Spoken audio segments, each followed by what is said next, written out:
Yes, we are live now on YouTube.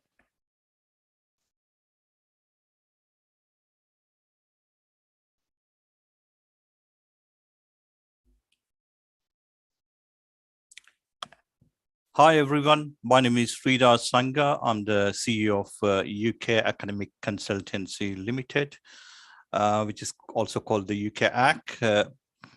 Today's webinar is on the topic mixing music for media and sync. And obviously, the webinar is conducted by Leeds Conservatoire, a very reputed and renowned institution in Leeds in the UK. And it's a very, very useful webinar, especially for aspiring music producers, composers, recording engineers, remixers, music arrangers, musicians in general, overall musicians, audio engineers, and aspiring students who want to come and study in the UK, who want to come and live in the UK. And it's a very, very useful webinar, especially for overall aspiring musicians. Now, this webinar will be roughly about 1 hour, 40 minutes. The webinar is about 1 hour, 40 minutes. To start with, we have, Ben Whitehouse. Ben Whitehouse is the international manager at Leeds Conservatoire. He is responsible for promoting for Conservatoire overseas, facilitating workshops, handling international relationships, and advising within the Conservatoire on international policy. Prior to working this role, he taught English in Japan. So Ben comes with quite a lot of experience in terms of dealing with international students. So I hand over to Ben. So he will take you through the Leeds Conservatoire. Ben, over to you. Hello, hi, and thank you, Sridhar, for the introduction, and thank you to everyone of the THEUKAC for staging this workshop and giving myself and Thomas the opportunity to present to you all. So I'm just going to spend just a few minutes really introducing Leeds Conservatoire, so you know kind of who we are, what we offer, and have a little bit of context in terms of what you're going to see next from my colleague Thomas. So the first question I'm going to handle is, what is a conservatoire? What does this word actually mean? Conservatoires basically are the same as universities in terms of their level, but the focus is slightly different. Conservatoires focus entirely on music or the performing arts in some cases. And the idea is to produce quality professionals. The idea is to give people the skills they need to go out into the music industry or the performing arts industry or related industries such as entertainment and film, with that kind of training. You can do good quality music degrees, good quality performing arts degrees at a range of institutions. You can do it at a more traditional university. What you are perhaps likely to find is that there'll be a balance of kind of education here and training here, whereas at a conservatoire, training, practical training, is on at least an equal footing to the kind of academic educational side of it.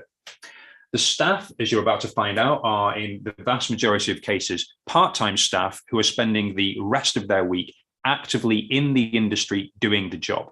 They've got those very kind of fresh, relevant, direct connections. And then the 2 or 3 days that they work here, they can give students that kind of direct link to industry and talk about the industry as it stands now. Naturally, you get performance opportunities and a lot of opportunities to kind of stretch your legs and stretch your skills while you're here. If you are a production student, you might actually be in this very room. I'm currently standing in one of 13 studios that we have on campus at Leeds Conservatoire. This is the performance space. When we go through to my colleague Thomas, he is in kind of the producer's side, on the opposite side of the glass, with the mixing desk and so forth. A final word I will say on conservatoires is that it's not just a word you can put on a sign above the door. There is some regulation. Conservatoire status is overseen in the UK by a body called Conservatoires UK, and in Europe by a body called the European Association of Conservatoires. And they check things like student to teacher ratio, how practical the curriculum is. They basically make sure that you are kind of upholding those standards of rigor. A couple of words about Leeds Conservatoire specifically then. We actually had a slightly unusual history. Pretty much every other institution with conservatoire status in the UK started out either with drama or with classical music. We actually started out with jazz and have since gone on to kind of expand into a wide range of different areas. But we've got that slightly untraditional origin. Our jazz degree to this day is the longest running degree of its kind at a UK conservatoire, and indeed at a European conservatoire as well. We were the first conservatoire in the UK to branch out into pop music and the first conservatoire in the UK to branch out into popular music. Production, rather. A couple of misconceptions then about conservatoires. Sometimes people struggle to get their head around exactly what a conservatoire is.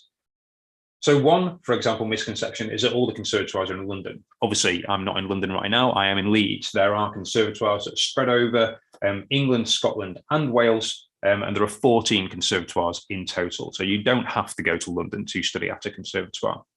Another is that it's all classical music and Shakespeare. I feel that I covered this a little bit in the previous slide, but basically, we are from less of a traditional background. We do have a very good classical degree. If you are a producer or a sound engineer studying here and you need to get hold of a string quartet or a string section or some classical musicians, we do have access to that kind of collaboration, but we're much more kind of modern and progressive. Naturally, conservatoires have to serve the industry, and the industry is very wide and diverse. And finally, you get a different degree from a conservatoire than you do from a university. That is not true. It's exactly the same kind of degree. For all intents and purposes, there is no difference. In our case, we do 3-year BA degrees.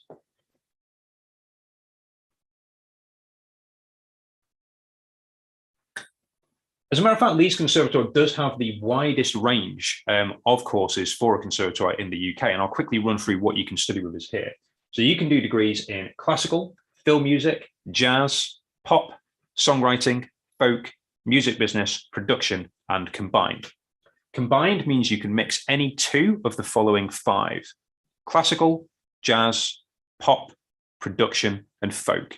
For example, you could do folk major, production minor. You could do jazz major, classical minor. Pop and production combinations are a very popular option. Some of our degrees are available over 4 years with an integrated foundation, others are not. We do a master's degree as well called MA Music. Very simple. It's an extremely flexible course onto which musicians from any style, area, or genre, including producers, can study. So that's kind of a catch-all big curriculum. I won't spend too much time on this slide because this is more of a music session today, but we do the performing arts. We have 3 undergraduate degrees in the performing arts, and we have just, for 2022, we're offering 4 different MA degrees in the performing arts as well. A few key facts then. So as I said at the start, our teaching staff are in the vast majority of cases actively working in the industry and giving the students that immediate connection, giving the students that very up-to-date knowledge. We've got about 150 teaching staff, and some people are working at a very high level. We've got people who've collaborated with the likes of Kylie Minogue and Jamiroquai, for example. We've got people who've been nominated for major awards. You are learning expertise from people who know a thing or two about expertise. We're the only conservatoire in England with all Steinway status. What that means is that more than 90% of our piano stock are from the prestigious Steinway & Sons family. So it's a good place to be if you are a pianist. We've got 13 studios. As I said, I'm standing in one of them, and you're going to learn, well, you're going to be able to get the chance to look at the desk, etc. When you're with Thomas in just a moment. But that is, that is a large number of studios, and they are all, to a complete professional industry spec. And our facilities as well, this room that I'm in, is open until 3 a.m. weekdays during term time. And the same goes for the vast majority of our practice rooms.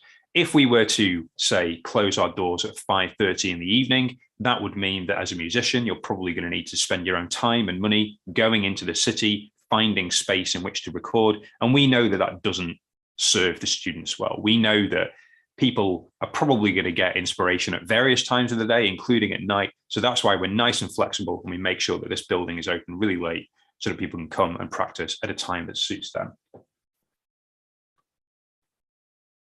I'll quickly run through a few examples then of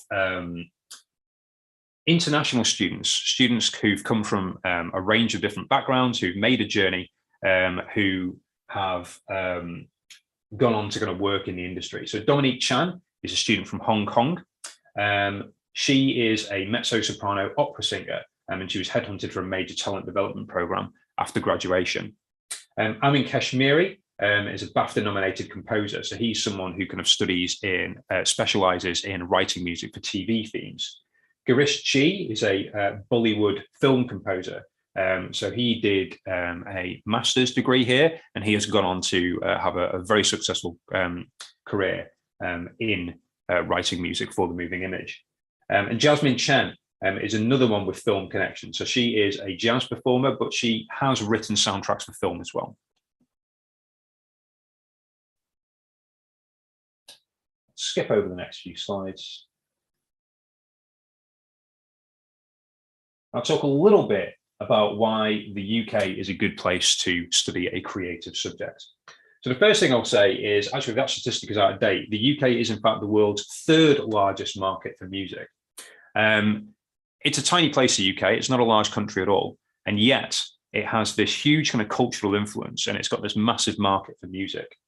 If you think about people, you know, from going all the way back to Benjamin Britten, many decades ago, to the current generation, people like Adele, the film industry as well. The UK is a very influential kind of center of culture. If you were going to do a creative subject, you want to be in a creative place. If the course is really good, but there's no local scene to plug into, there's no vibrancy to the city, that will limit your creativity. So I think that the UK is definitely a place that's worth going to for studying a creative subject.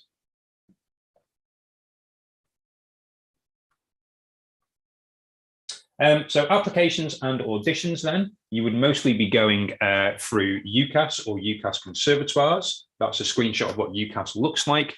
There is a split within the system. If you want to apply to our jazz or classical degrees, you are going through Conservatoires. If you want to go for another subject, you are going through regular UCAS.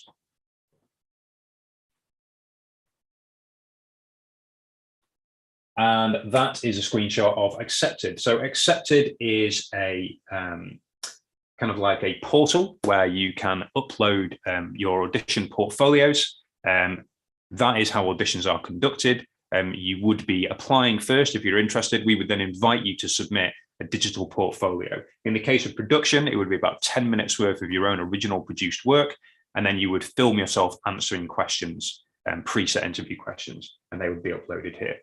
Now, as you can tell, I could talk about Leeds Conservatoire all day, but I think that the best thing is for you to have a living, breathing example of what we do. So we're going to go to the other side of the glass now. Without further ado, I'm going to introduce my colleague, Thomas Truman, who is a senior lecturer on our BA production degree, as well as being a working composer and producer. So Thomas, over to you.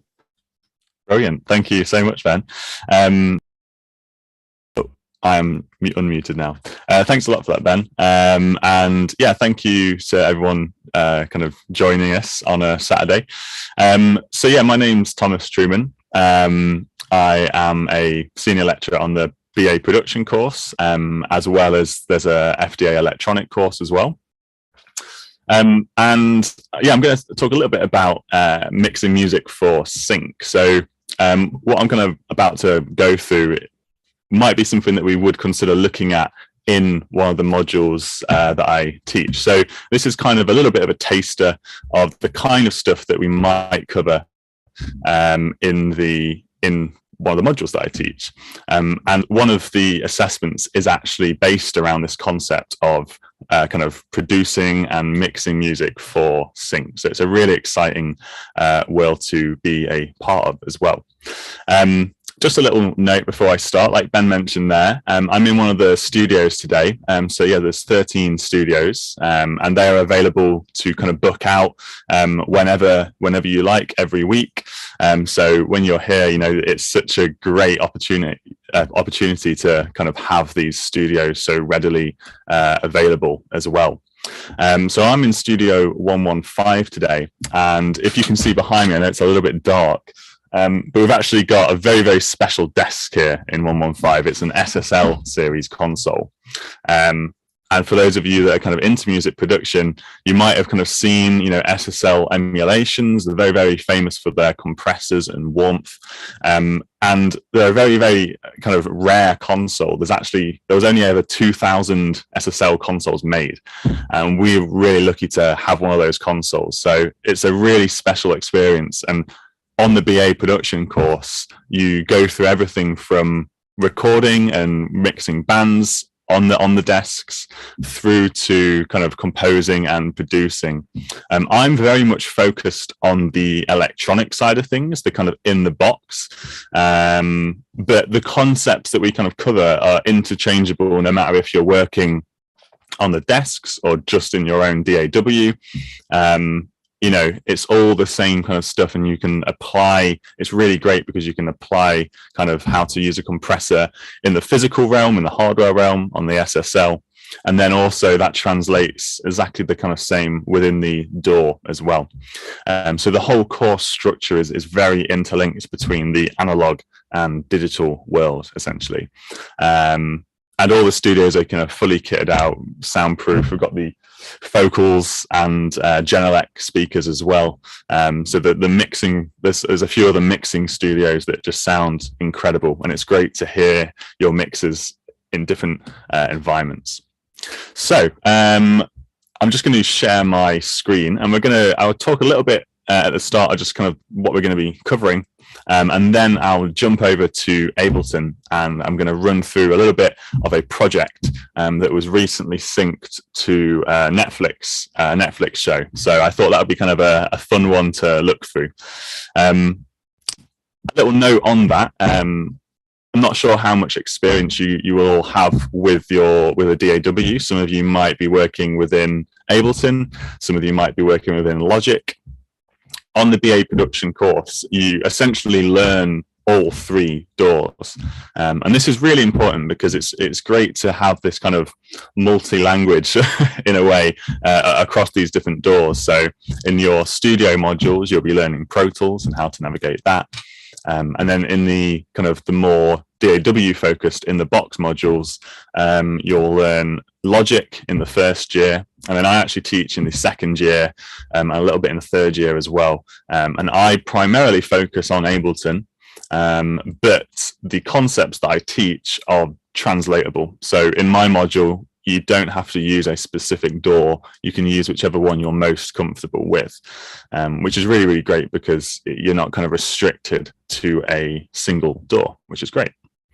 So I'll just share my screen and sound, and we'll get going with the presentation. So this presentation is called Mixing Music for Media, and that will kind of all start to make a little bit more sense as I kind of get on with it, essentially.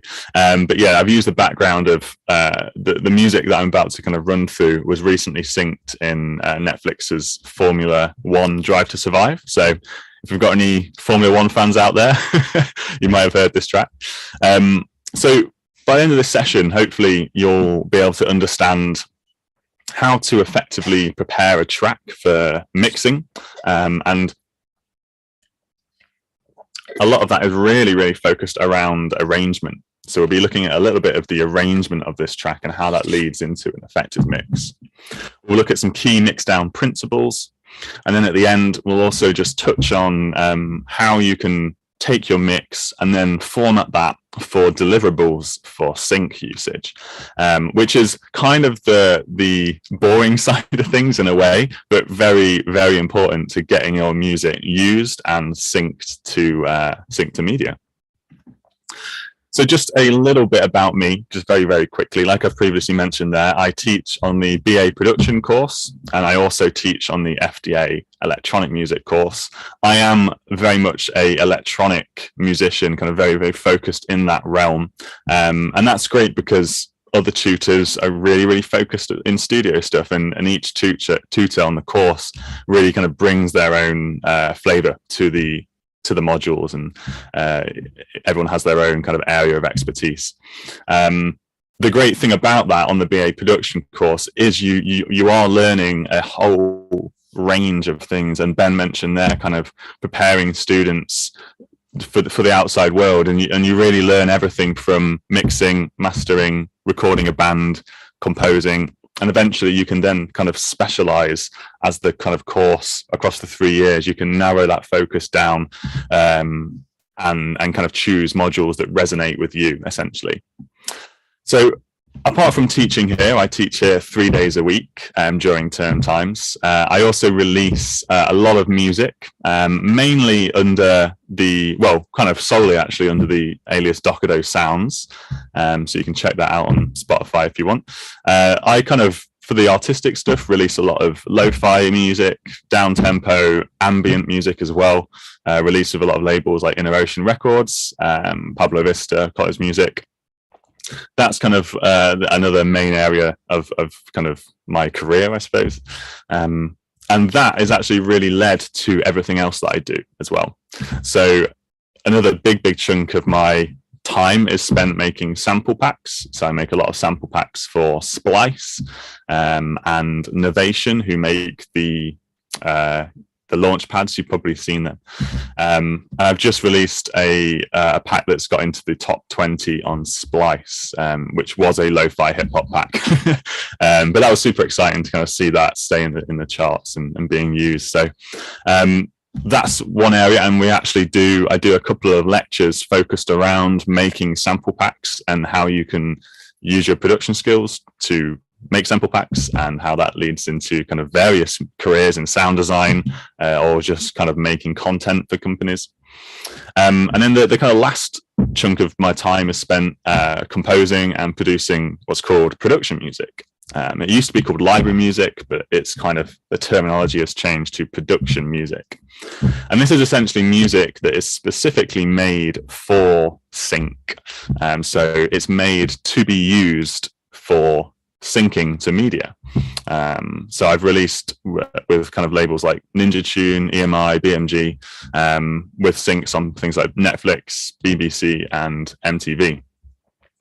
So if you want to find out a little bit more about me, you can kind of go on my website, which is just thomastruman.com, and you can see a little bit more about what I do. But today we're going to be focusing on this idea of mixing music for sync and for media. So when you're writing and producing music for sync, 9 times out of 10, you're going to be receiving a brief. And this is a really important aspect of music production, working to a specific brief. There is the artistic side of things. I love writing my own music. I'm sure many of you love producing your own music and contributing your art to the world. But a lot of kind of paid work is a little bit more functional and a little bit more transactional, in the sense that you are making a product specifically for the purpose of being used in this case for sync. And it's the same for sample packs as well. You're making a sample pack in a specific style for a company. So, and during the modules, we really try and I certainly really try and focus on preparing students for the outside world, and giving people briefs to write. So one of the assignments is actually kind of what we're going to look at today, where I give you all briefs that I've received, and then you have to kind of choose the briefs and write to those briefs, and you submit your tracks. So the assignment is kind of the same process that you would go through in the real world, which is really, really exciting. So this is the album brief that I was given for this show for Netflix. And it was a brief given by a company called Apache, who release on BMG production music. And it was for an album that was specifically designed for car programs, essentially. So if we just have a little look through the brief, I've kind of copied the email into a Word document. So this is what the brief, kind of the format of it was. So we'll just have a little read through that. So they said, we need some new music for car series such as Top Gear and F1 Drive to Survive. The music needs to have a lot of energy with a focus on sounds that capture an industrial, almost oppressive feeling that would be used for any racing or car scene. So straight away, I'm kind of thinking, okay, well, there's some key terminology here, lots of energy, industrial, oppressive. And I think a really exciting part of music production is translating these words into production techniques. How do we capture an oppressive feeling? Does that mean that we're going to kind of really heavily compress something and make it really crunchy or distort something? Industrial, how do you capture that in production? Are you going to be using kind of field recordings of like a warehouse or something? How are you going to kind of translate that, what the brief wants, into a track, essentially? Some other keywords might be pulsing, heavy machine, technology, metal, driving. So kind of creating this picture, this concept that we need to kind of follow through. And so try to avoid any squelchy 303 acid sounds in the bass, as these don't go well with supervisors. If there's any techno fans out there and you are familiar with the 303 bass synthesizer, it's got a very resonant tone to it. And I think they must have had submissions like this previously. And if you think about mixing for media, if you've got a very resonant sound on a TV, on a standard kind of TV, or on your phone or on an iPad, sometimes those frequencies can be really, really resonant and really nasty. So that's a consideration as well, and we'll go into that in terms of mixing, kind of taming certain frequencies that aren't maybe suitable for sync usage, essentially. And underneath, usually they would provide a Spotify reference playlist. So I've just picked a handful of the reference tracks that they gave. And they gave quite a lot of references from this artist called THEUKAC. They gave the Daft Punk Tron soundtrack as a reference, which is really cool. And Lorne as well, who's a really amazing kind of heavy electronic artist. So when we're receiving a brief, the first thing I'll do, like I've kind of ran through there, is kind of focus on the terminology and try and be thinking about how I can translate that into music production, essentially. And then I'll listen to the reference tracks.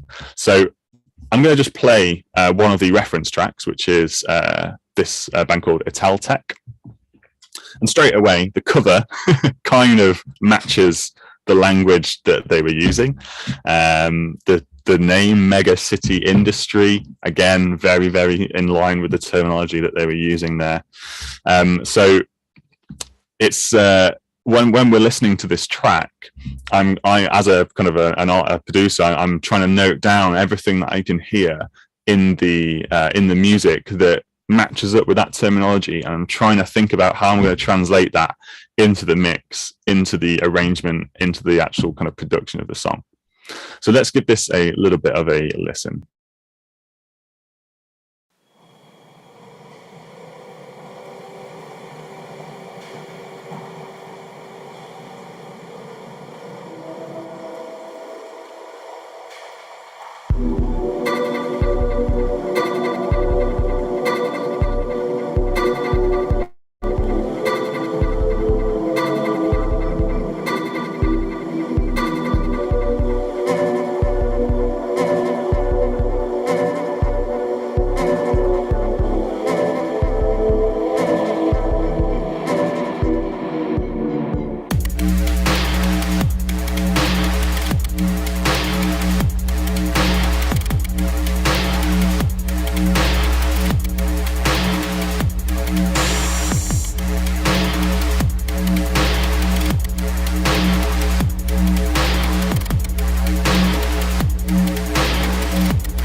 So if this were kind of an interactive session and in a kind of a lecture environment, I should say that my lectures take place in what we call the Mac labs, which are basically a room full of Macs in kind of rows or in various different kind of settings. Sometimes it's kind of in a bit of a circle around the room. And just kind of reiterating what Ben said, most of the benefits of coming to a conservatoire is that a lot of the teaching is just super practical. There are a few modules that are more kind of contextual and kind of written based, but the majority of the teaching is all about the kind of practical nature. And, you know, it's music production. It's a practical kind of career.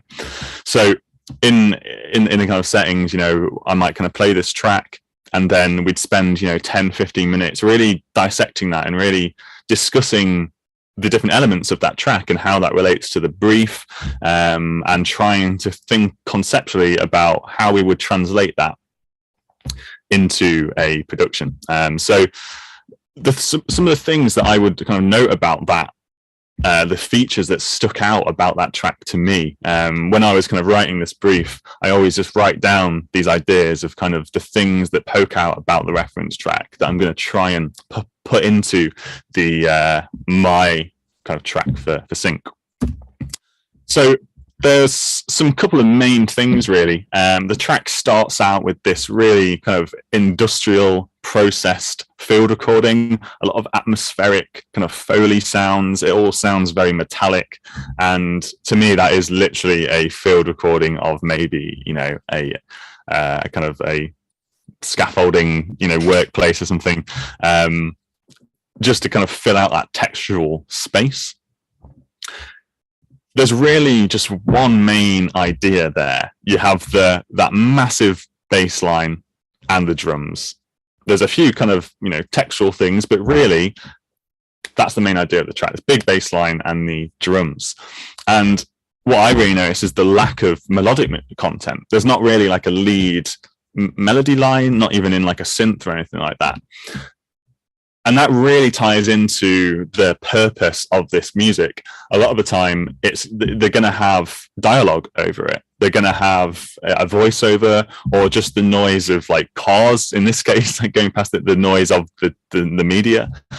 So a lot of the time, writing music for media and for sync is a little bit stripped back in a lot of ways.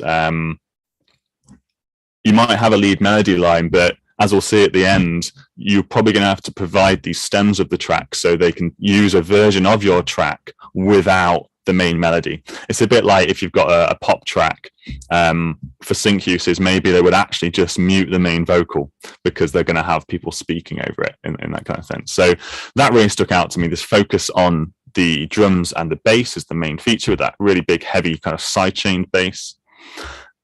A general aggressive tone. So, you know, the first thing I kind of note is probably going to use some distortion or saturation to kind of drive the harmonic character of the sounds a little bit. In the drums themselves, because they're such a main feature of the track, you had that massive, very electronic kick drum and a lot of ride kind of cymbal work going on as well. So that's kind of interesting in the kind of tone of things, and even the kind of the bass, the field recordings, the ride cymbals are all getting sucked into that kick drum. So everything is kind of getting pulled and sidechained to the kick, and then the arrangement is also very simple. So there's really only one main thing to focus on at any given time, essentially. So let's. I'm going to play what I did essentially for this track, and we'll kind of break down how we've translated those features. But before I kind of do that, this kind of lecture is called Mixing Music for Sync, and that's a little bit of a kind of a fake title in a way, because your arrangement is way more important than your mix. And I think this is a concept that I really try and teach in my lectures, that I think a lot of people think that the mix is really going to elevate the track, and I'll wait until the mix to fix it and all this kind of things. But your arrangement is far more important than your mix. You'll never get a great mix if you don't have a good arrangement. And that's a really kind of, I love that concept, because I actually, from a mix perspective, I'm quite lazy. I'll try and get things just sounding great in the arrangement, and mixing is actually very, very minimal, which we'll kind of see in a minute. But yeah, a lot of the mix really comes from the arrangement. So let's have a little look at the track that I kind of made for this, and then we'll break down the arrangement and how that translates into the mix as well. So I'll play it through because it's kind of a fairly short track, and then we'll break it down a little bit. So I'll just check that it's not going to be too loud. I think we should be okay.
So that's kind of the main idea of the track. Very, quite a simple track, really.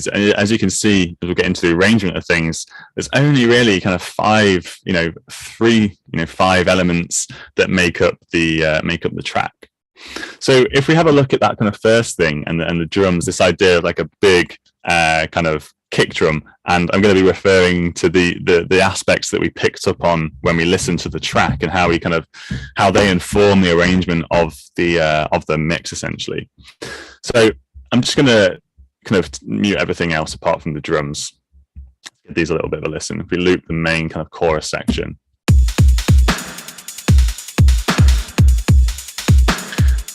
So a lot of how I like to work is just speed. And I think speed is really, really important with mixing as well. A lot of the time, you actually don't have you don't have the luxury of time for projects like this. I think I had about 3 days to kind of put together 7 tracks for this. So I'm kind of writing and producing and mixing the tracks, 7 tracks in 3 days, which is kind of intense.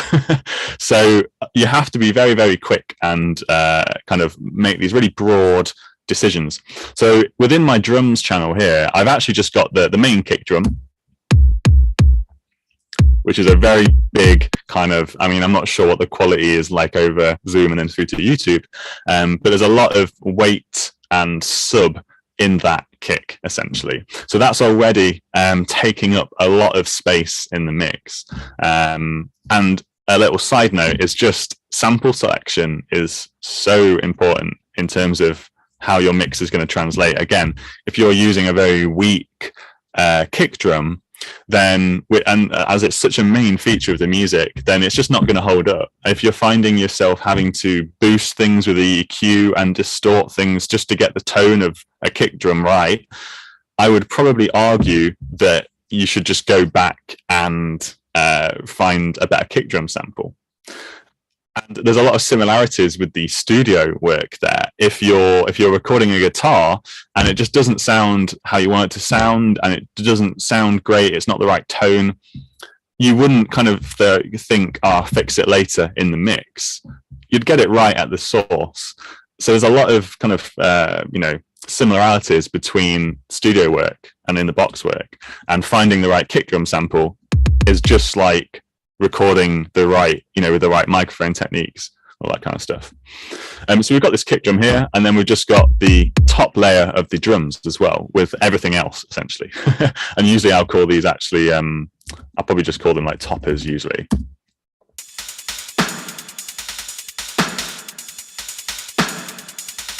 And if you remember me kind of mentioning that there was a lot of cymbal work in the original track, I've kind of tried to emulate that with I've got these I think these little cymbal hits somewhere here.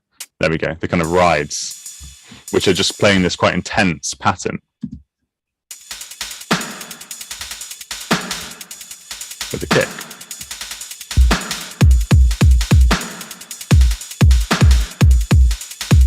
And within the kind of processing of the drums, I'm already doing kind of mixing, if you like. So I'm already sidechaining that ride, sidechaining the hi-hats to the kick. So we're getting that kind of like pulse feel. If I turn off the kind of sidechain on the ride, for example,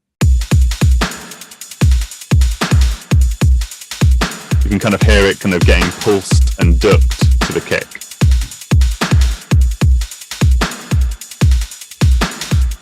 So I've got my kick drum providing the kind of real low end, my toppers, and again, I'm just making very quick, broad strokes in the mix. So a lot of the time, like I said, you have a lot of, you don't have much time usually with projects like this.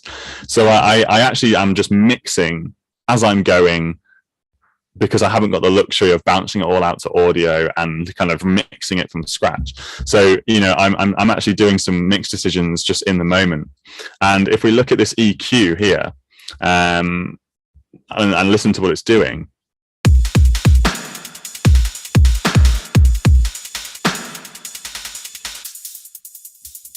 turn it off. Again, I'm not sure how that's going to translate over kind of streaming, but there's a lot of real high-end energy in all the percussion sounds. So that can be very problematic, like I said, on a TV or on an iPad. High-end can be very harsh on the ears. So I'm just making a kind of immediate decision. I'm just going to EQ that off a little bit. And that will just dull the drums down a little. And the reference track isn't actually that bright either. It's quite a dull, aggressive tone to the reference. So I'm trying to just match that by immediately just cutting that off, essentially. You know, that's super tinny and super bright. I'm just immediately dulling that tone down.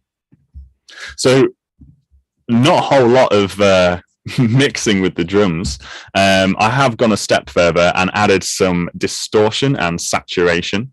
So this is, the volume's going to obviously get louder, but I'm adding some compression and saturation, which is built into the drum bus plugin inside of Ableton. We've got the drive and the crunch, which is essentially behind the hood, adding compression and saturation as well. And in actual fact, I've got this on medium mode, which is actually a limiter. So it actually chops off the transients of the drums, and it's just going to allow us to get a real kind of crunchy, louder mix. So kind of, let me turn it on.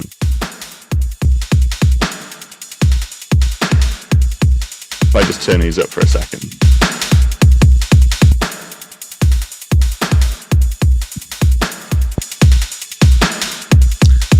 So because of the compression and the saturation, it really glues together all of the drums in kind of one go. And the mixing is actually very, very minimal. I'm not kind of unnecessarily EQing things. I'm actually deliberately kind of crushing it a little bit with the compression, but I'm just doing what needs to be done to get the sound right. I'm making very kind of quick stylistic mix decisions. And then I've also added a touch of extra saturation on with the Satin, the Fab Filter plugin, which isn't really doing that much, to be honest. I think I just bought the plugin when I did this track. I've just got a very subtle kind of tape saturation style on the drums. But if we combine those two things, it really glues together. If we turn them off,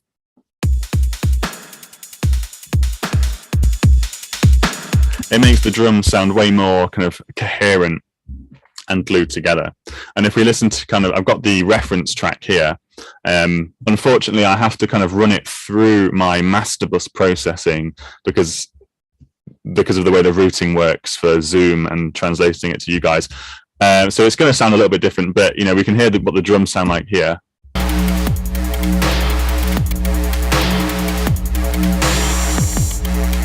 Is that kind of same very heavy kick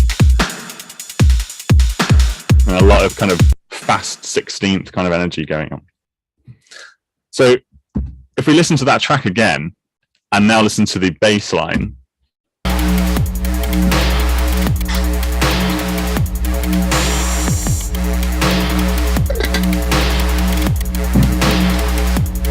what's really interesting is just one note actually, and it's very heavily sidechained. So you can really hear when that kick hits kind of on the one, it just gets ducked. So, you know, I'm going to use that as inspiration for the bass line that I include in the mix. So if we look at the bass, I've got a few different bass lines going on actually, but in the main kind of chorus section, I've gone for 2 layers in the bass. And the bass line there has got a lot of kind of tone and aggressiveness to it. It's not like a subby kind of filtered down bass line. The filter is really open and it's got a lot of kind of higher end energy to it, kind of, I guess, high mids. So if we listen to the bass line,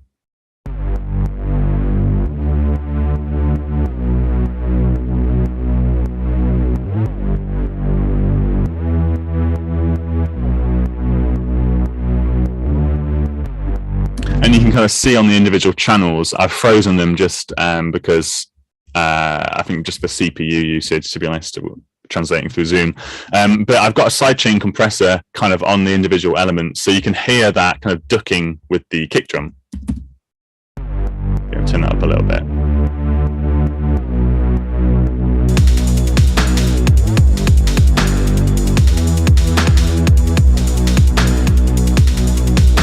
So I've got 2 layers to the bass. I've got kind of a lower, more subby part,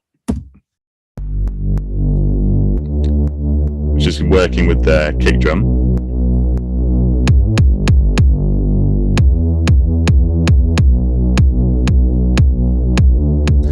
already, again, kind of in terms of mixing for kind of the arrangement, the kick drum's got a lot of kind of top end to it.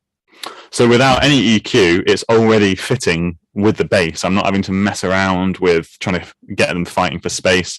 They just sit quite nicely already. So this is where that idea of sample selection is super, super important. And then we've also got this kind of topper bright layer to the bass. So if I just turn that up a bit.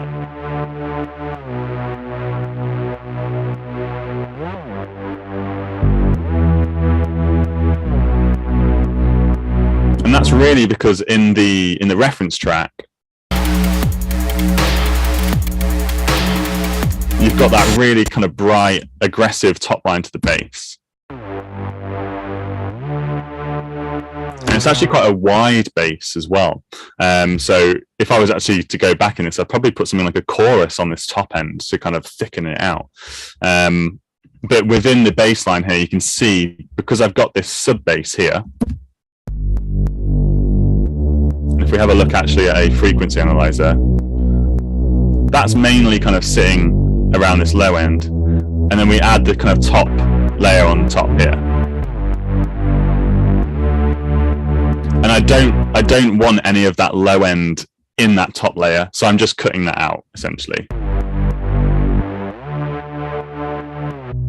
Not sure how well you'll be able to hear that over YouTube, but that's all that kind of low bass that we just don't need because we've got that covered in this chorus bass.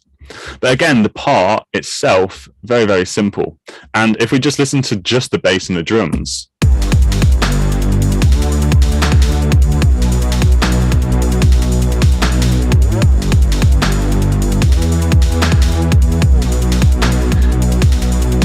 the track actually already sounds pretty full, to be honest. It's kind of covering, and you could actually use that probably for sync as its own thing, because there's so much going on in the drums, and the bass line is just, it's got a lot of harmonic space. It takes up a lot of space in the mix.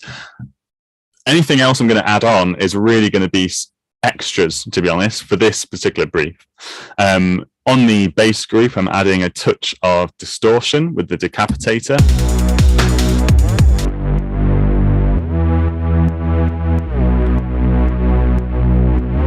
Just very, very subtle. I just really like the way the extra kind of harmonics that it adds onto the bass, but nothing crazy.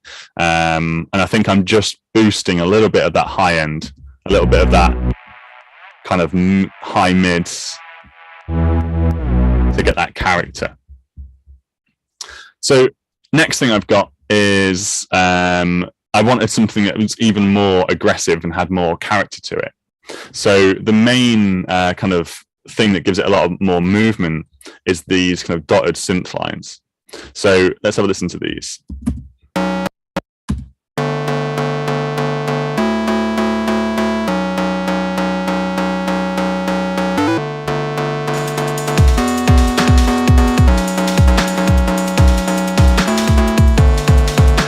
So, you know, I wanted to almost add a little bit of a kind of dance music twist to it, and that kind of dotted eighth note is a very, very classic kind of dance rhythm, I suppose.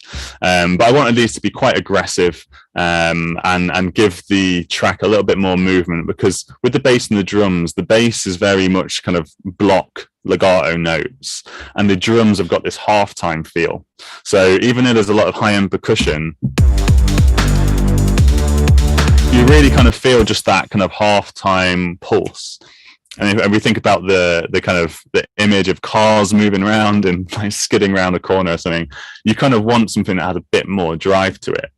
So being very, very intentional with the parts that I'm putting in, constantly trying to relate it to the purpose of the music, I found that this kind of dotted rhythm worked really, really nicely. So I've got this kind of, initially I just have on the first chorus, I have just the one layer here.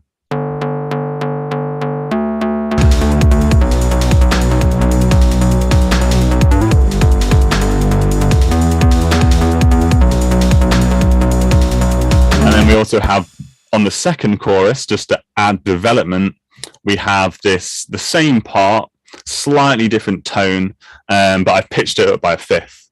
So we get this kind of very almost power chord kind of harmony that just elevates that second chorus. So if you listen to that without, then introduce it.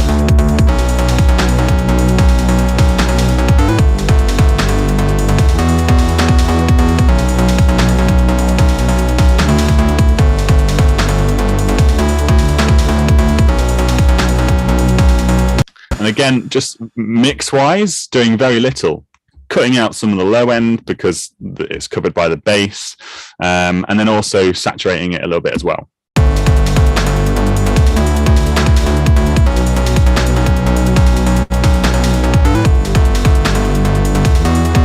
And you can see I'm actually driving the top end of the kind of frequency spectrum of that kind of dotted synth line here. Again, just to make that top end come out a little bit more to really match the tone of the reference track.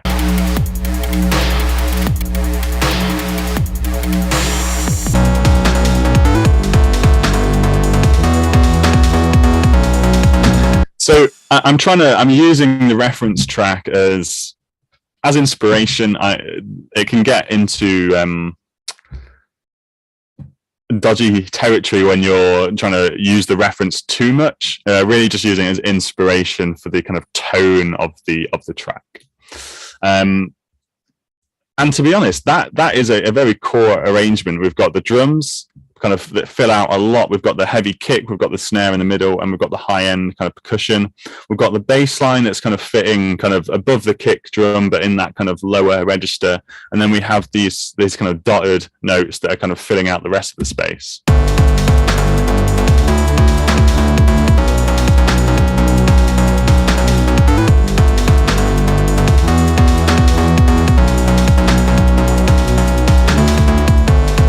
So it's already sounding really full, and everything else is just extra optional content, as we'll look at quickly in a minute. We've got these ambient effects. So a lot of the time with sync music, you really want to signify, here's a new section, here's a section that they can have cut to. You'll notice in the structure and the arrangement, I've actually got little gaps, and I've called this an edit bar. And this is so that the usage, the kind of the music supervisor can just cut that point in the track to the point that they want it to sync up to, really, really easily. So that's why I've got these little like kind of bars of silence.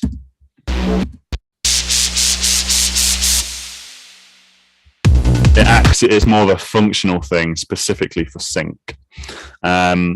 So with these effects, I've basically just got some white noise sweeps and some weird ambient noise just to kind of add some tone. So we've got these sweeps here. They sound really kind of horrible and metallic. And if you listen to the section with and without those sweeps, it kind of just happens. The chorus kind of just goes into the chorus. If you put the sweeps on, it gives just that impact sound into the section, really, really obvious for kind of sync usage. And then I've also got this weird kind of field recording that I can't actually unfreeze because I haven't got to plug in anymore, unfortunately. But it is a resonator. So I'm adding in like a metallic tone to this noise that I recorded. So it gives it this really metallic tone. Again, trying to make it in line with this industrial feel that the brief was asking for. And then finally, we've got a delay plucked melodic element. So this melodic element is purely just mainly as an optional thing. So there's a bit of melody there. So it's this little plucked part.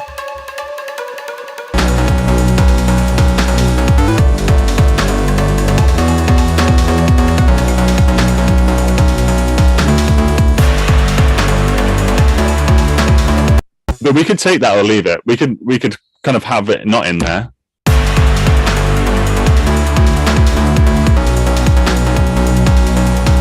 And we don't really need it in there. And this links into the final thing that I wanted to talk about, where we provide these stems for the kind of the client to use. So just wary of time. So I'm just going to try and start to wrap things up a little bit. But as a final point there, notice how little mixing I've actually done. You know, I'm just kind of making some decisions as I go, but a lot of the mix is coming just from a really nice and clean arrangement. And a really cool way to demonstrate that is I've got this plugin called Tonal Balance, which basically shows you the balance of the frequency spectrum. And this is a very kind of general setting where it's used for a lot of kind of bass heavy electronic music. And without even doing any proper mixing, kind of, you know, bouncing them out as audio files and going through the whole mix process, if I just give this a play,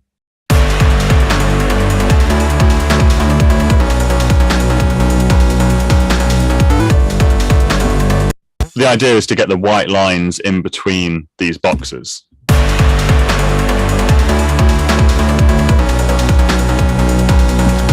And it's because of the arrangement, it's already very balanced. There's nothing that is really kind of poking out in the mix that is like, well, that's way too loud, or the kind of tone of that isn't right. The bass is too quiet. It all kind of fits together nicely. And arguably, a little bit of mix down philosophy is, you know, can you hear everything? If you can hear everything, has it hit the brief kind of stylistically? If yes, then I would argue that the mix is kind of done. And a lot of the time, the mix really, really does come from the arrangement as well. So I've kind of, there's a few little bonus things there that I was going to just mention in terms of how you consider voicing your chords, inversions. They can all help with kind of cleaning arrangement up.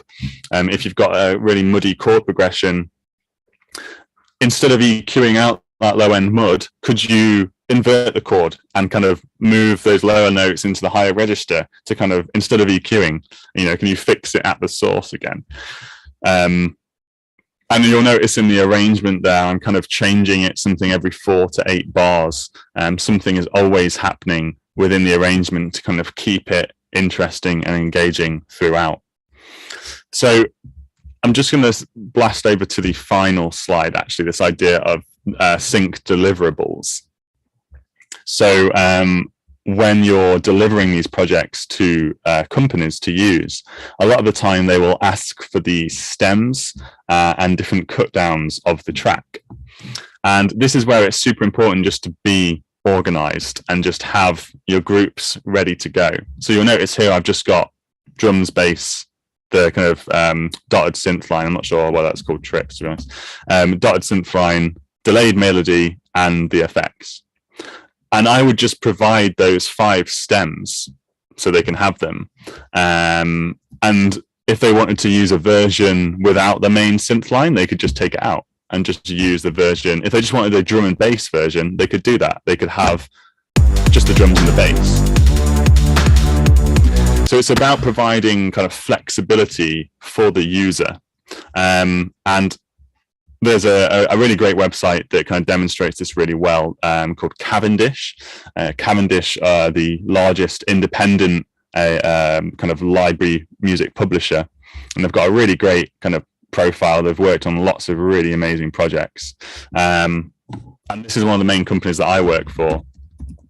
I just pop my name in, you'll see some of the albums that I've kind of worked on. And if we just listen to this track as an example, this was a kind of taiko electronica kind of album. If I just play a little snippet of that.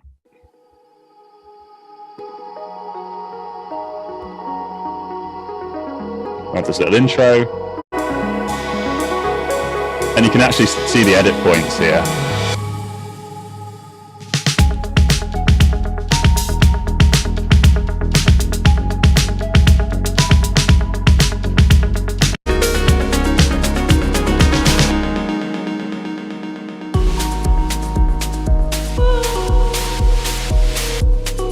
So we've got the full track version here, kind of 2.5 minutes.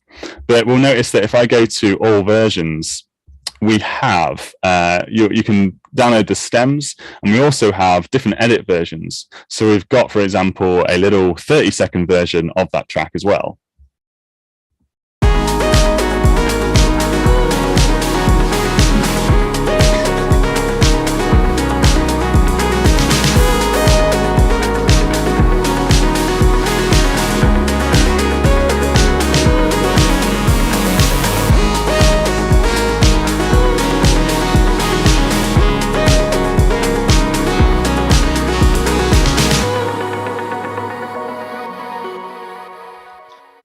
So if your session is nice and organized, it's really easy to then make those edits and stems for the client to use. And that's something that we would then, to be honest, we'll spend like a whole session looking at that. What makes a good edit? What makes a kind of a clean cut down? All that kind of stuff. Because if you went in to do this in the kind of real world, you would have to provide these different edits and cut downs. And that's the more kind of technical, boring side of things. But I just thought it was worth mentioning at the end in terms of kind of where the next stage of the kind of the process of this is in making these deliverables for sync usage, essentially. So I think that is about it. Thank you very much for listening to me there. I think I'm going to hand back over to Deepa, I think, and then I believe we're going to try and answer some questions. Yeah, thank you. Thank you, Thomas. Thank you so much. It was really exciting and very knowledgeable. So I will now introduce everyone to Sridhar Sangha, and Sridhar will be speaking for a few minutes about the UK AC services, and then we'll go through the question and answer session. I do have a few questions from the students, which you may have to answer. So Sridhar Sangha is the CEO and founder of the UK Academic Consultancy Limited. Sridhar has over 2 decades of experience in financial project management in various sectors, which include financial institutions, charities, media, pharmaceuticals, hospitality, leisure, and retail. In the UK alone, he has successfully delivered projects from start to finish for several startups to top multinational companies in the past 20 years. Before relocating to the UK 22 years ago, he was a regional business officer in charge of marketing operations in South India for nearly 5 years for a range of super specialty drugs in a multinational pharmaceutical company. He has trained numerous finance executives at global service centers while working for Ford Credit Europe Bank PLC and HSBC in the UK. Sridhar is a certified counsellor of British Council. I will now hand it over to Sridhar to talk about the UK AC services. Thank you. Thank you, Deepa. Just a quick mention, Thomas, that was fantastic, to be honest, because I'm not a very musical person, but you know what? I just got glued to that. I mean, phenomenal. That drums and the beats and the music was like, it was awesome. It was maybe you'll be writing some sync music soon. Yeah, I would have to change my career, and it's a bit late in my life. Well, anyway, thank you for that. Thanks, Deepa, for that introduction. I think if I share my screen, let me know, Deepa, if you are able to share my screen. Yes, we can view it. Yes. Yeah, brilliant. Sorry, are you able to view my screen? Yeah. Yes. Right. Brilliant. I'll probably take about 5 minutes just, for the students, for in India, for the benefit of students in India, because they keep asking me a lot of questions. They think UK means just London, nothing else. So I thought I'll just go through, bits and bobs. United Kingdom, UK is generally called the United Kingdom of Great Britain and Northern Ireland, commonly known as the UK. The 4 countries within the UK, which is England, Scotland, Wales, and Northern Ireland. And obviously London is the capital of England, and you got Edinburgh, Scotland, and Cardiff, and Belfast for Northern Ireland. There are major cities which are, probably, more exciting, like Leeds. Leeds Conservatoire is based in Leeds, which is, very musical city, vibrant city. So there are other major cities like Birmingham, Glasgow, Leeds, Liverpool, and Manchester. So this is United Kingdom. Now, the students would say, why UK? I could go to Australia. I could go to, America, or, Australia, America, Canada. There are other options, and economically, they're very viable as well, compared to the UK. But I would mention few points, not go into details, because looking at the time, and it's Saturday as well, so we don't want to hold you on till long. So higher education and career option. Why UK? Because obviously it's not that I'm settled in the UK. My wife and kids are in the UK. I'm not just advocating UK, but there are a lot of benefits compared to other countries. Is UK education is the best choice for international students, a very popular study destination, and the qualification is recognized and respected throughout the world. Quality standards for UK institutions are among the highest in the world. Other advantages, life skills. On a single campus, you get students from like more than 150 different countries, all contributing to rich, diverse, and multicultural society. So this is what, like, Indian students, when you come over here to the UK, there's so much of, rich experience, life skills. You could develop life skills, because there are students from different countries, 150 different countries. And it's a very multi-faith society. So all students from all religions are more welcome, because why I'm saying is most schools and colleges and universities have prayer rooms, and they're open 24 hours. You can walk in anywhere in the UK. You have a prayer room. You can just go in, and that's open 24 hours and well-maintained prayer room. So it's a very a multi-faith society. I lived all my life, I mean, my kids are born and brought up here, but I lived 22 years here. I was never subject to any kind of, what you call mistreatment or discrimination. So it's a very, very multi-faith and fair society. So it's a beautiful country. And the qualifications are internationally recognized. And obviously there's strong quality assurance bodies like Ofsted is there, industry and business relevance. And you'll be curious to know that out of all the students in UK institutions studying, 19%, that's a major chunk. You can see how safe the students feel in the UK. 19% international students study in the UK institutions, 42% postgraduate research, and 30% study in academics, various academics. And you can study for all or part of a university degree, excellent value for money, state-of-the-art facilities, international career preparation and development, student approach, a personal approach. Of course, it's an English-speaking country, so it's a English language skills, choice of qualifications and career paths. More than 3,000 educational institutions welcoming international students in the UK every year. 3,000, that's quite a big number. And there's about 86,000 courses can be accessed on Education UK website. So you name any course, it will be there. It will be there. Some institution will be running that course. Now, I am going to emphasize on postgraduate degree. It doesn't mean that I mean, we welcome applications from undergraduate, like BA 3-year course as well. But given the time of the year, we are end of May. So for the September intake, which is a main intake, so you have another 3 months. So maybe a lot of UK postgrad, aspiring musicians who want to do a postgraduate degree in the UK, 1-year postgraduate degree. This is the right time. You need to act now.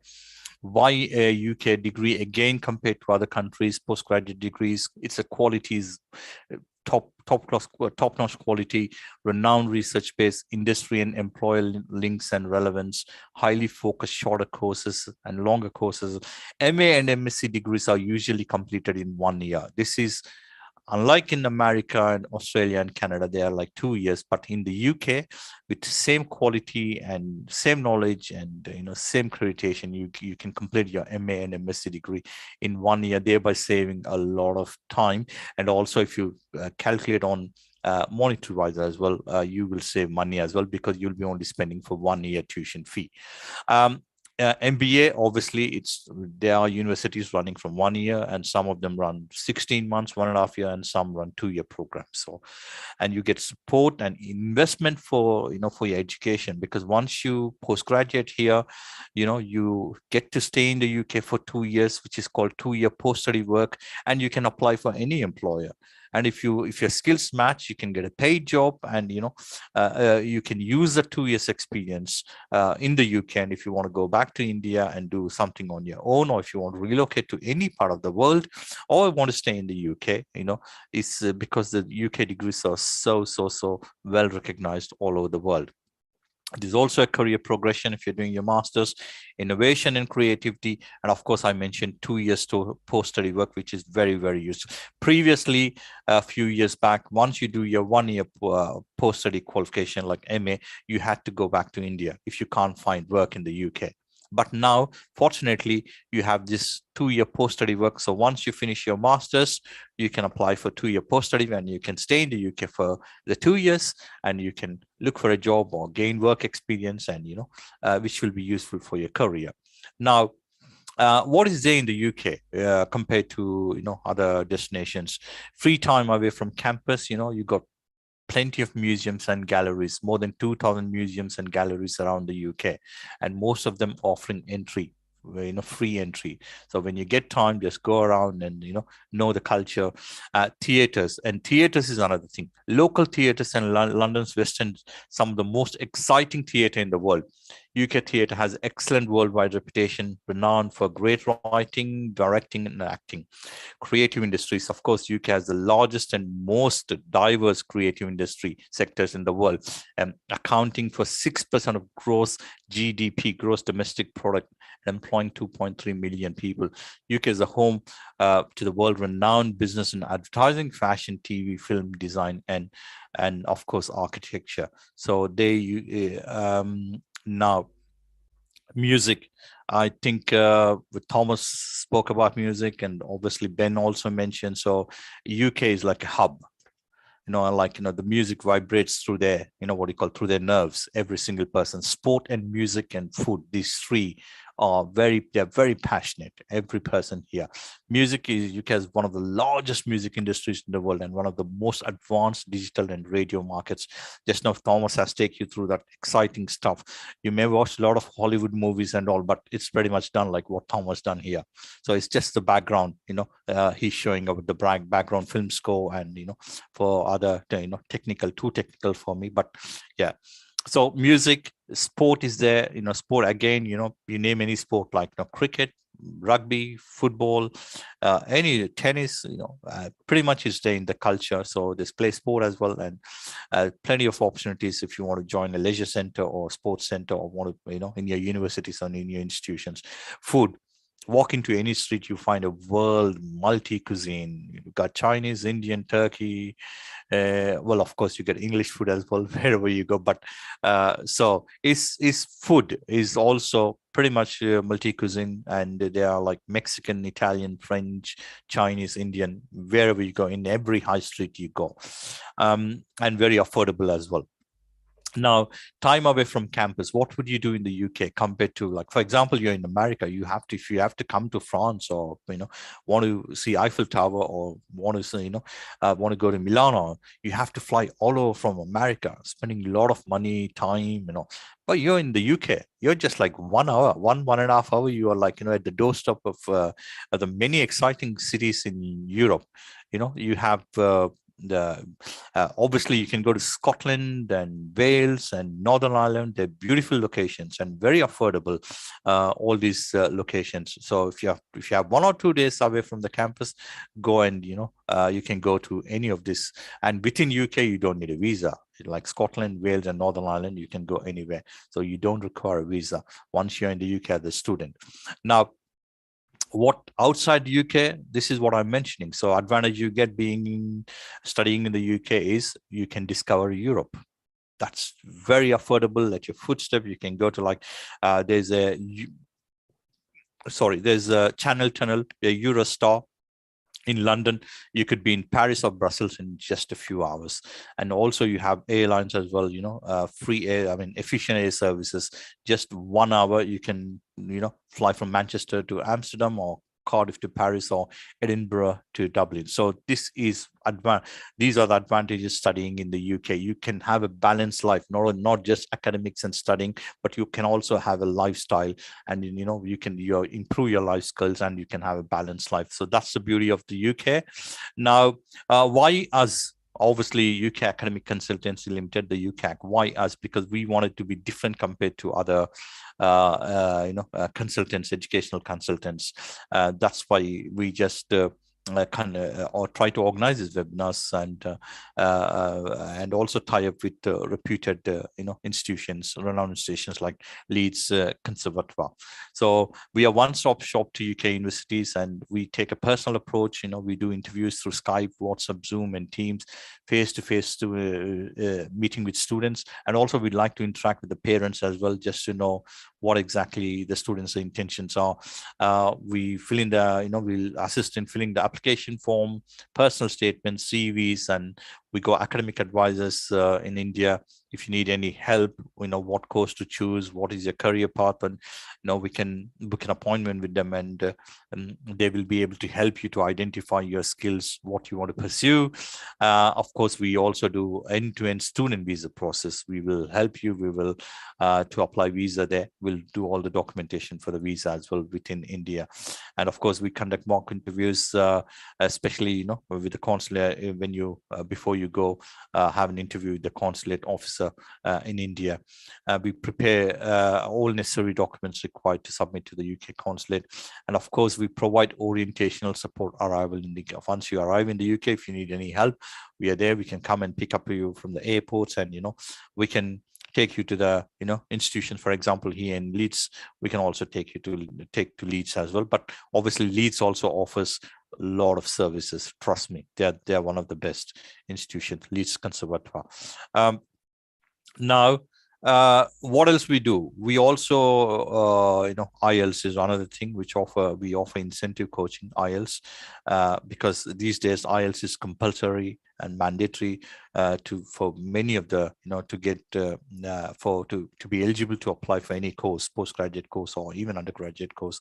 You need to have IELTS as a mandatory requirement. So if students interested in IELTS, please approach us. We also provide IELTS intensive coaching, and of course post-study work. This is what I'm trying to say. Use in the current scenario, given scenario, students are 100%. I should say you should be confident to come to the UK, thinking that the value for your money, right, is you get phenomenal value for your money, because after your 1-year postgraduate course, you can stay back in the UK and you can apply for post-study work, and 2 years you can stay back comfortably and can get paid work in the UK. And of course, that experience of 2 years work experience in the UK will take you a long, especially on your CV or wherever you go in the world. That will count a lot in terms of getting future employment career. So that is post-study work.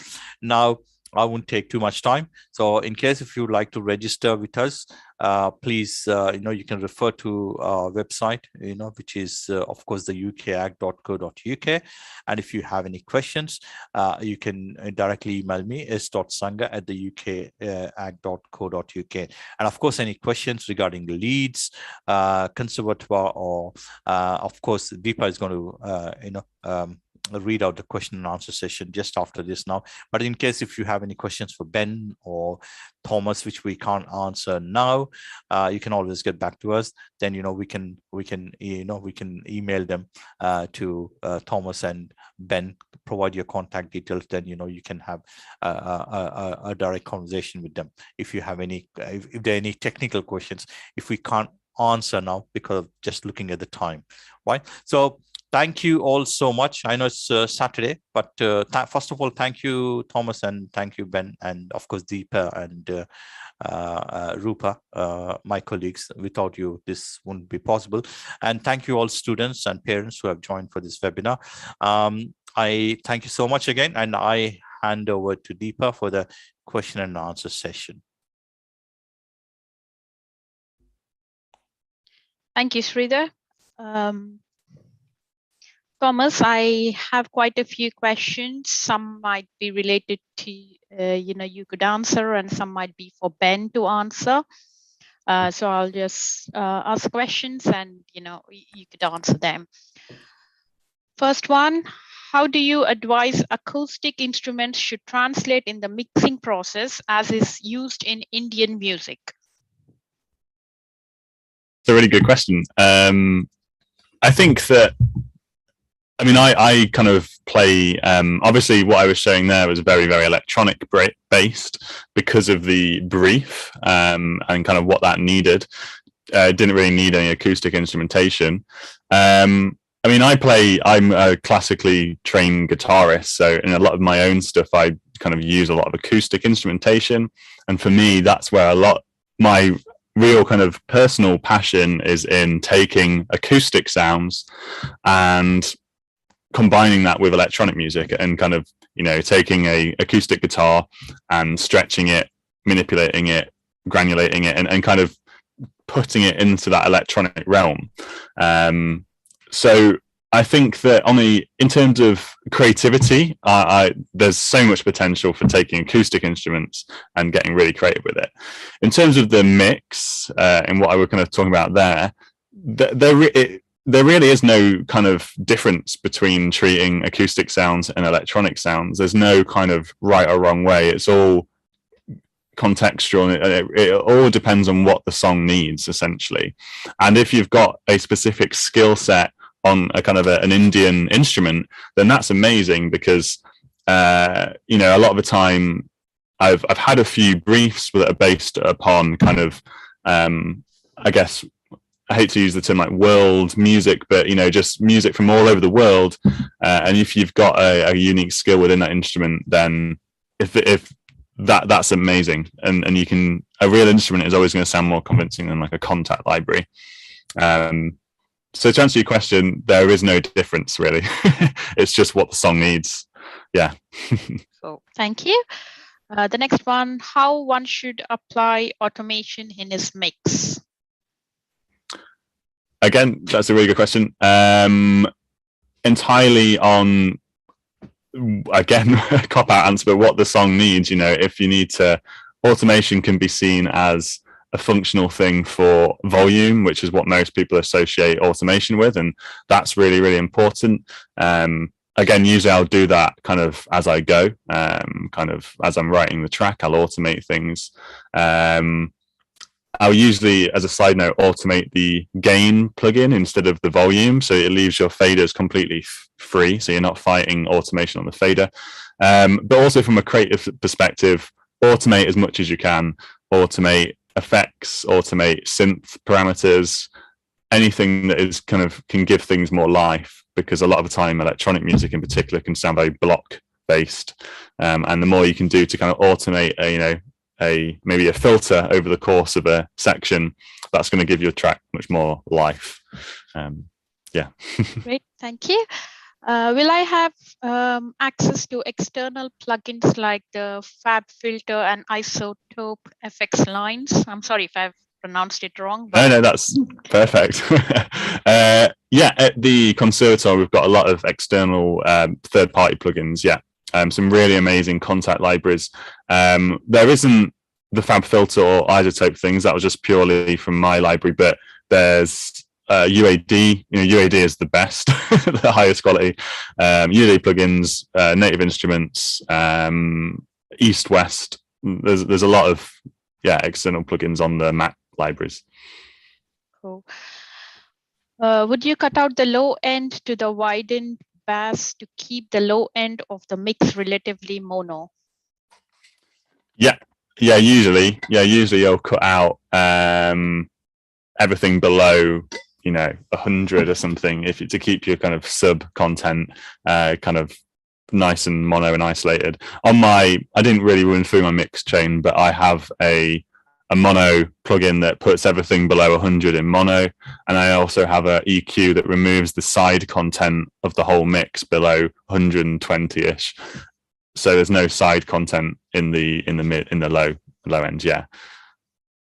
Thank you. Will sound design be covered within the course for things such as sample packs, presets, etc.? Yeah.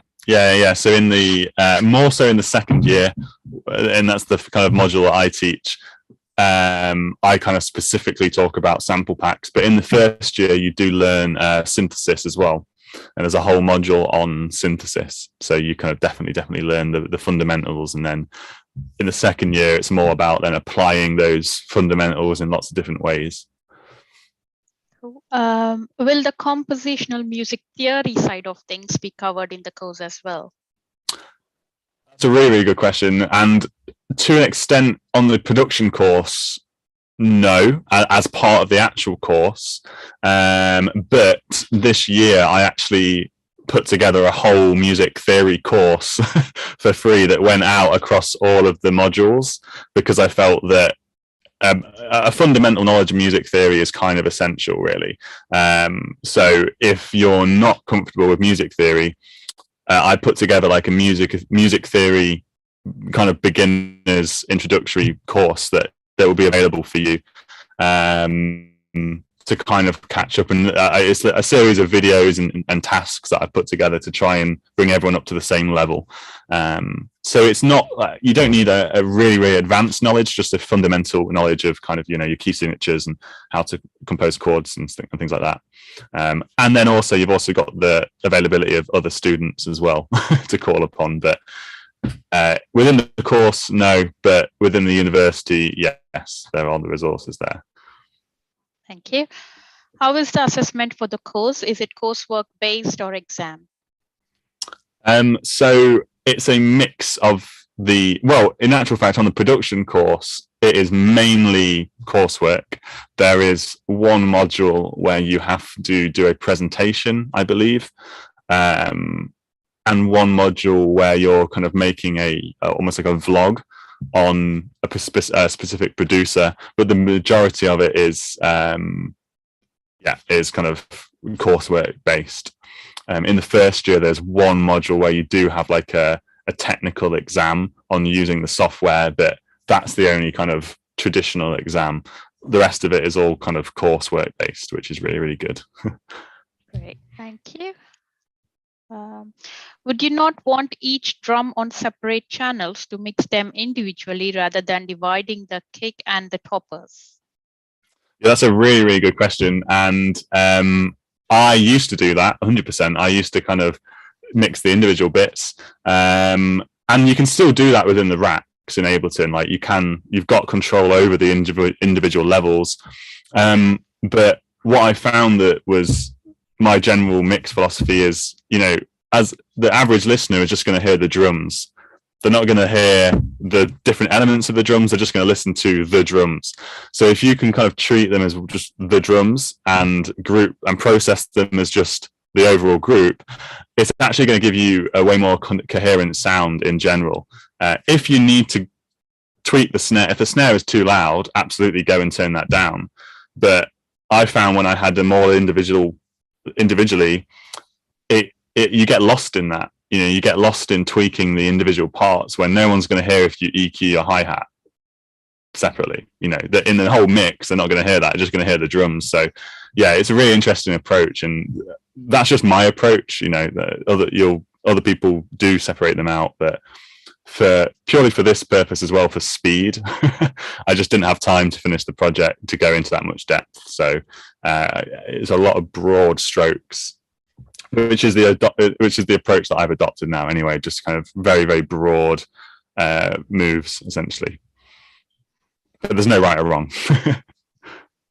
Thank you. Is mastering covered in the course along with mixing?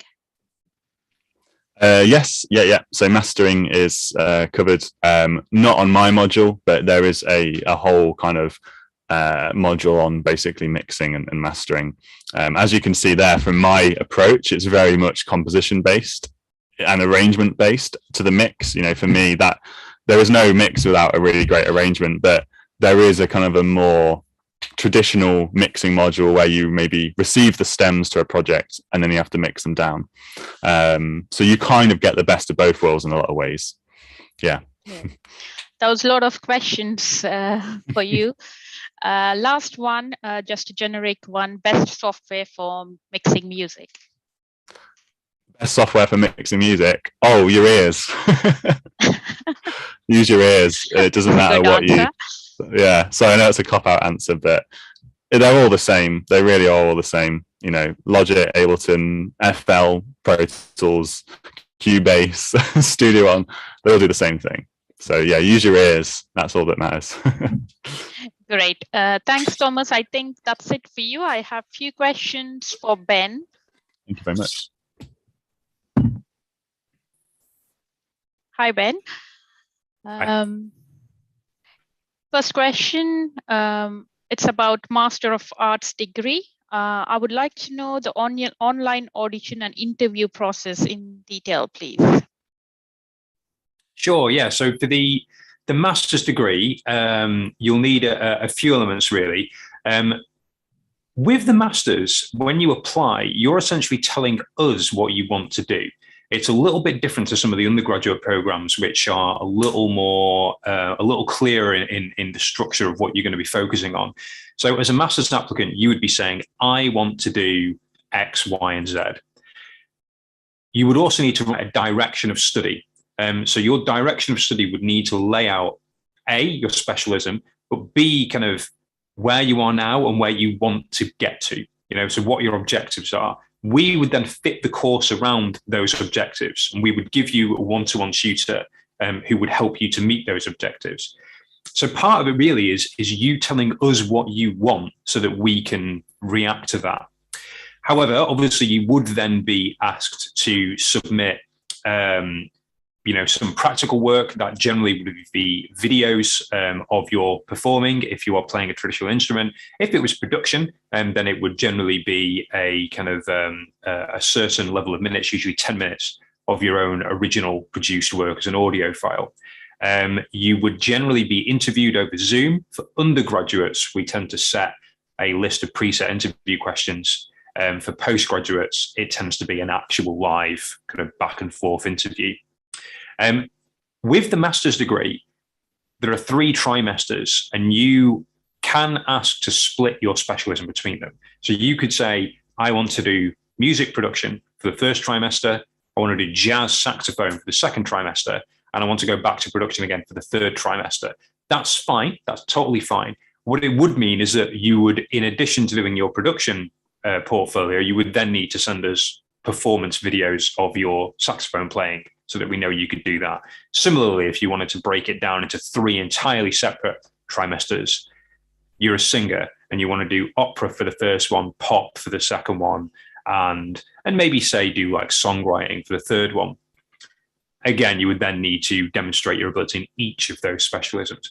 A final element for the MA audition, kind of audition/interview, is you need to give an example of academic writing as well, so that we know that you're able to write an academic essay and structure it in the correct way. It doesn't have to be, I won't give you the exact word count, because I'm not sure what it is off the top of my head, but you don't have to submit a whole essay. And it also doesn't have to have a coherent beginning, middle, and end. You can take something out of an essay you've already written, for example, just give us that chunk to show that you know how to reference and so forth. But those are the various different elements that you would need to display when you audition for a master's degree. Thank you. Next question. I would like to know if there is a cap on the age limit or what's the eligibility for the program? There's a minimum age limit. You need to be 18 to study at Leeds Conservatoire. If your birthday is going to be, within days of arriving, then we can be flexible with that. But we are quite strict on the 18s policy. In terms of an upper age limit, there's no age limit at all. You can be as old as you like, no problem. Thank you. What is the musical proficiency and knowledge required to pursue master's degree? I mean, obviously you have to be, pretty strong and competent in your area of specialism. I think it's partly around what you want to achieve, really. So, for example, you could be really competent as a jazz singer and say, well, I don't actually have that much experience in pop, but that's what I want to learn about. The purpose of this master's degree for me is transitioning my vocal style from one thing to another. And it's kind of about the journey. It's about the journey, how achievable the aim is, and your attitude towards doing it. So there is scope for moving into a new, slightly kind of unfamiliar or even scary area on your MA if you are wishing to transition from one thing to another. However, you do just have to have those technical fundamentals there. We generally ask that people have done a degree in music or a related subject before they come to us. In a rare number of occasions, we can take extensive professional experience as a stand-in for that, but we would prefer that you have done a degree in music or similar. Thank you. Next question, if I apply as a drummer, will I have one drum instructor throughout the course, or will there be multiple? That would depend on which course you were doing. If you're doing the master's degree, you would be given a one-to-one drum tutor, and we always try on the master's degree to ensure that you switch your one-to-one tutor at some point in the course so that you get the perspective of two experts and you can compare kind of their insight and knowledge. On the undergraduate degree, I'm not sure if we guarantee to switch your one-to-one tutor. However, bear in mind that the undergraduate degree as a drummer, you'd be studying for 3 years, possibly 4. I just think it's relatively likely that over that duration, you would probably end up going through a few tutors just due to the time involved, and you'd get a slightly different timetable every year, et cetera, et cetera. Bear in mind as well that, you know, there are things like ensemble modules with staff supervising. So if you're in a band and you're kind of doing your ensemble module, your specialist group study, the person in the room with you guiding you isn't necessarily going to be the same person who is your one-to-one drum tutor. So to answer that question, yes, you will get a variety of perspectives. Thank you. I haven't got IELTS, but I have scored over 75% in my year 10, 11, and 12. Am I eligible to apply for the course? It would depend what you have done, but generally speaking, we do require IELTS or equivalent. The reason for that is we're quite a small specialist institution. We are smaller than a large university, and it means we don't have an in-house English language team. What a very large university can do is they can basically conduct an assessment of you. They can take down your qualifications and they can say to UK Visas and Immigration, we are happy that this person is at the right level. Because we don't have that infrastructure in place, we really need to be able to just point to a test result and be like, this person got IELTS level 6 with 5.5 in each bar, or this person got the equivalent in TOEFL IBT. So really, you do need to go down the exam route. Great, thank you. Is there any scholarship available? Yeah, scholarships are widely available. The standard one for 2022 entry is £1,000. However, larger ones are sometimes given out. The maximum you would be able to combine would be £5,700 in scholarships. That would be the peak of several scholarships bundled up together, because you can bundle them. The minimum to expect is £1,000. That is, you know, that is something that is quite liberally granted. In terms of bundling of other scholarships on top of that to get to £3,000, £5,000 or more, that's a much more competitive process. It's based on statements, based on your circumstances, and based on your ability at audition as well. I should say that all scholarships are awarded as a fee waiver. So rather than getting the money, it would just knock your fees down. And they can be rolled from 1 year to the next. So if you get it in year 1, you could then potentially get it in year 2 and in year 3. The catch is you need to pass each year without any resits. So, for example, if you were to basically fail the year and need to retake, you would then not get the scholarship on that year. I'm talking at the moment in terms of bachelor's degrees. If your question more relates to master's degrees, I believe there is a slightly more limited range of scholarships, but you can still get £1,000 discount, as I say. And of course, that course is only 1 year to begin with. So you've already got lower living costs, lower associated costs. And the idea of rolling from 1 year to the next isn't relevant because it's only a 1 year course. Thank you. Just last couple of questions for you, Ben. After doing my master's degree, what are the job opportunities in the UK, and if Leeds offer any work placements, Leeds Conservatoire? The Conservatoire itself doesn't offer any direct work placements. However, as Sridhar said, there is a new system whereby you can apply for a 2-year graduate study visa I'm not a trained immigration advisor, so it's not something that I'd want to talk in huge detail about. That definitely gives you a couple of years where your working options are a lot more flexible than they are compared to being a student. So that'd be 2 years that you could spend,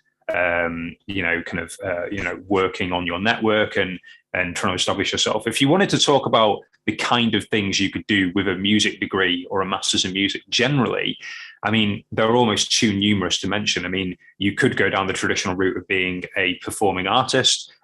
We do have a recent Indian master's graduate who is working on their kind of performance portfolio at the moment.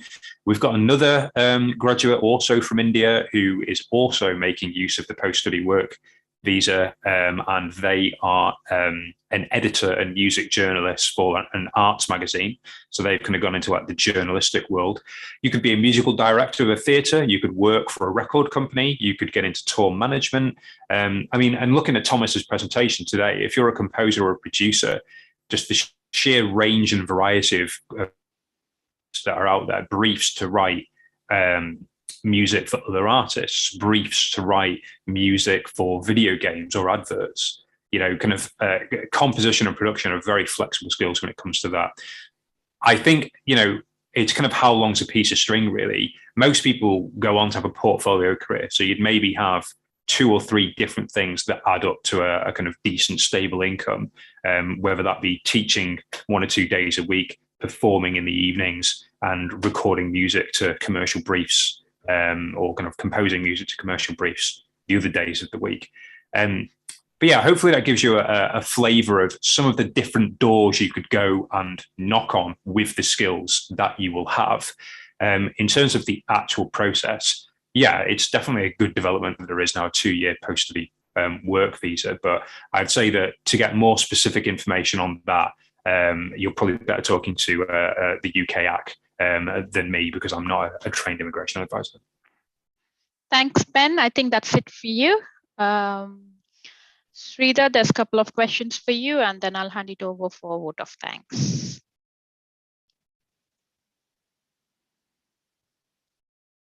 I think you're on mute.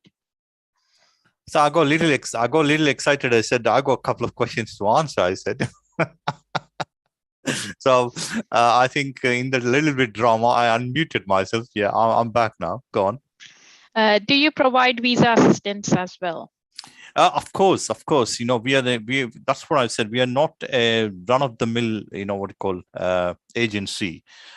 Just doing the talk, but not doing the actual work required. But we have, that's why we are different, because we are based in England, here in Watford, and also we got regional offices in India as well, and we have a team in India.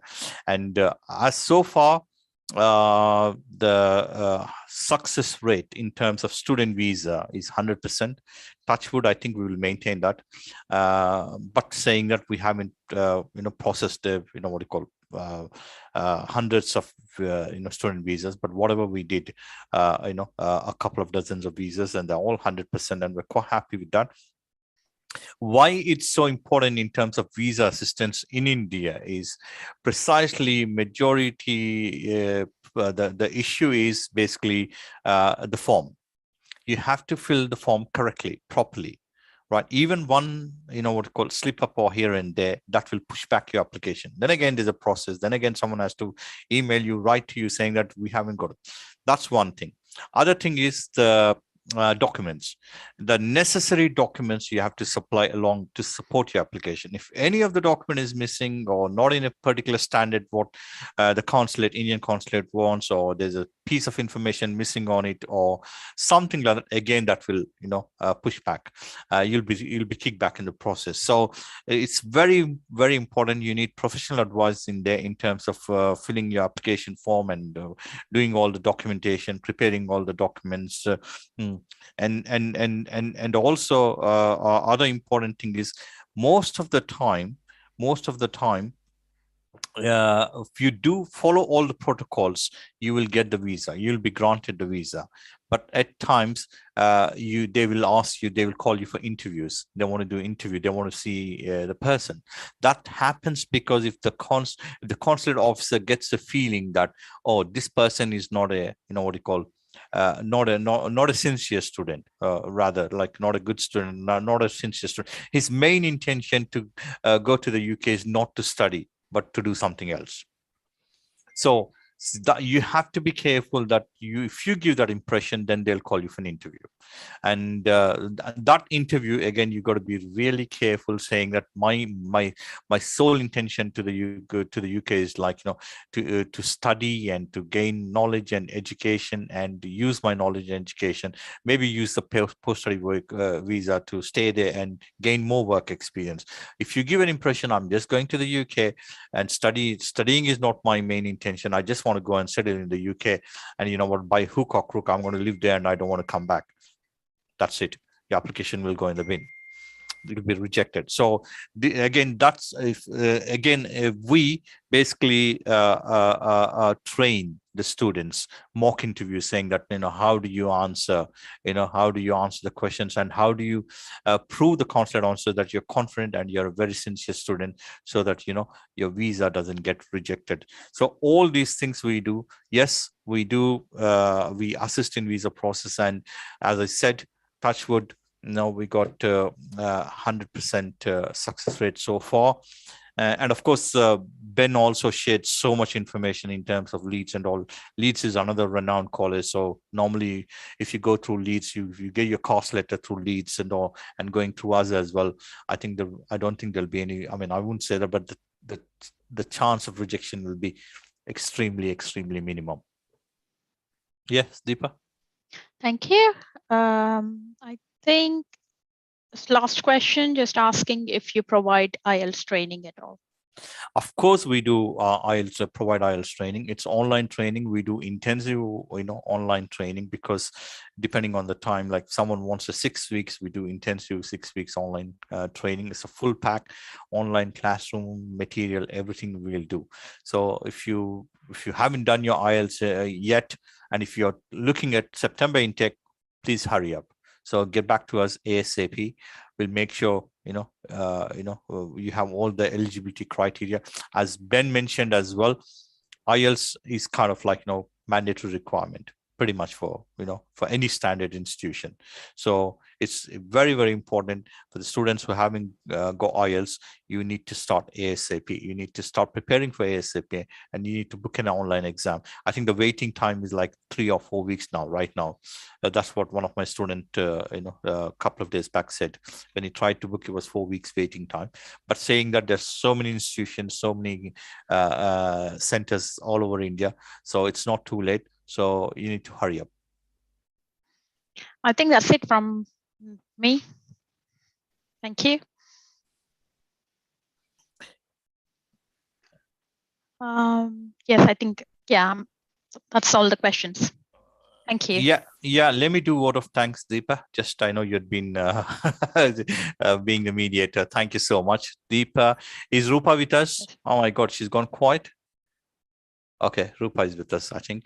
Yes, she is. I would like to thank, first of all, Ben. I've been dealing with Ben, for a few years now. He's a wonderful, professional, gentleman, and he's always very supportive and very professional.